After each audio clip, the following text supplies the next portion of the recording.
What are we gonna do tonight, OCG? Well, the same thing we try to do every night, Bertram. Take over YouTube. Ladies and gentlemen, boys and girls, welcome to Obsessive Compulsive Gaming.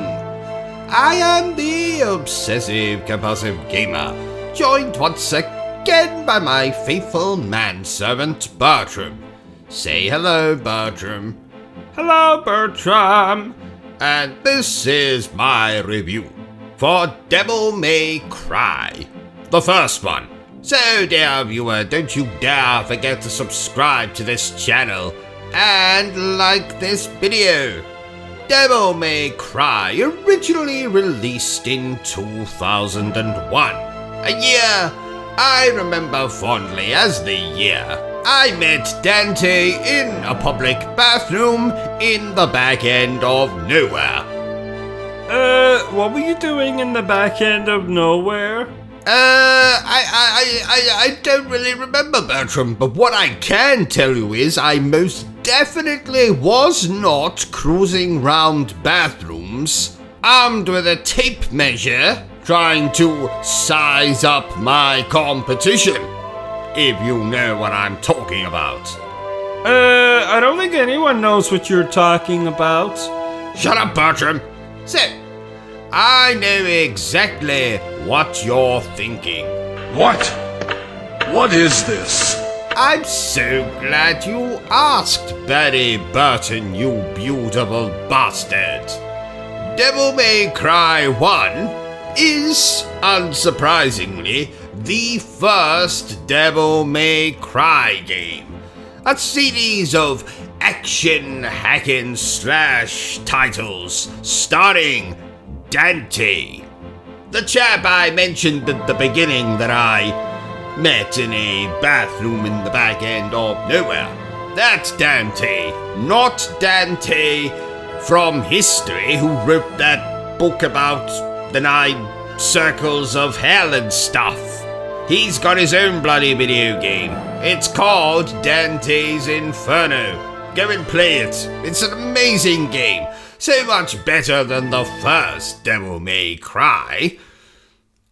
Spoilers for the review. Oh, come on, Bertram. It's obvious. Anyway, story. Like I said, we play as Dante, who I met in a toilet in the back end of nowhere.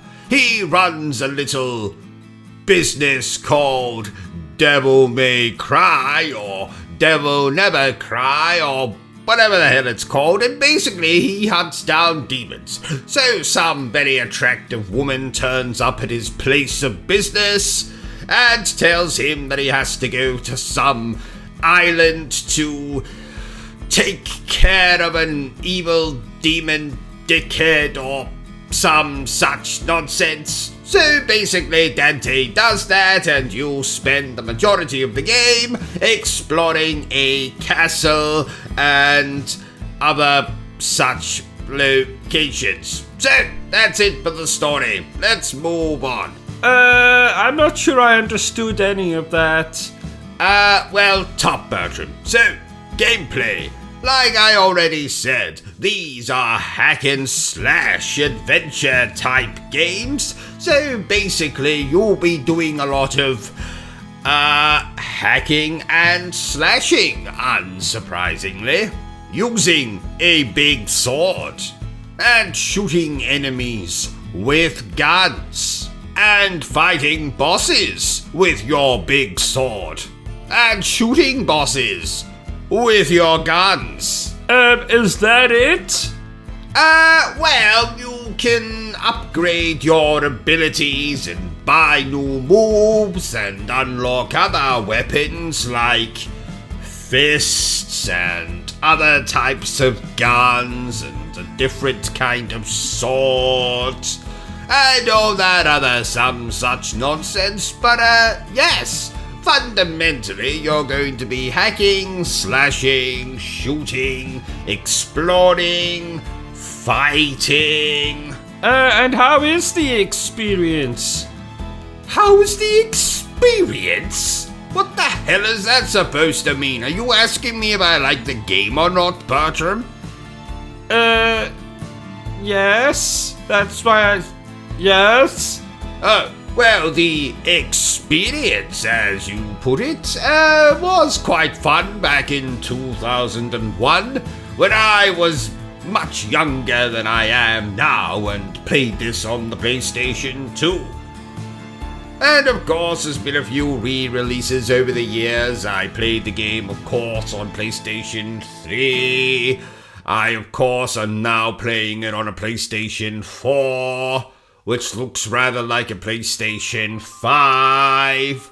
And I still like the game. It's still, it's passable. Is it my favorite Devil May Cry game? To use the words of Mother Teresa, hell no. But do I still recommend it in 2023? Well, of course. Of course. You can get it bundled together with Devil May Cry 2 and Devil May Cry 3. One of those games is, pretty good, and the other one is a piece of dog shit.